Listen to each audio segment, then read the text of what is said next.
જય મેરી માં, જય માતાજી. તો મારા નવા બ્લોગમાં આજે હું હાર્દિક સ્વાગત કરું છું. તો આજે આપણે આવી ગયા છીએ કાળિયાબેર. આ ભાવનગર શહેરમાં કાળિયાબેર વિસ્તારમાં આવેલું છે.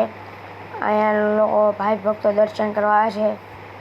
તમે કોમેન્ટમાં જય મેરીમાં લખવાનું ભૂલતા નહીં. લોકોની મનોકામના પણ પૂર્ણ થાય છે. ડાક ડમરૂ અને ભવ્યથી ભવ્ય ડાયરો પણ ઉજવવામાં આવે છે. એવા અનેક તહેવારો પણ ઉજવે છે. જય મેલડીમાં, જય માતાજી.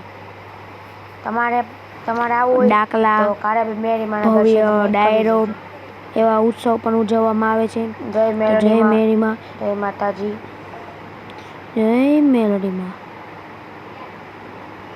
કોમેન્ટમાં જય મેરીમાં લખવાનું ભૂલતા નહીં. જો તમને આ વિડીયો ગમે ને ફેમિલી, તો લાઈક, શેર અને સબસ્ક્રાઈબ કરવાનું ભૂલતા નહીં. જય મેરીમાં, જય માતાજી, જય મેલડીમાં.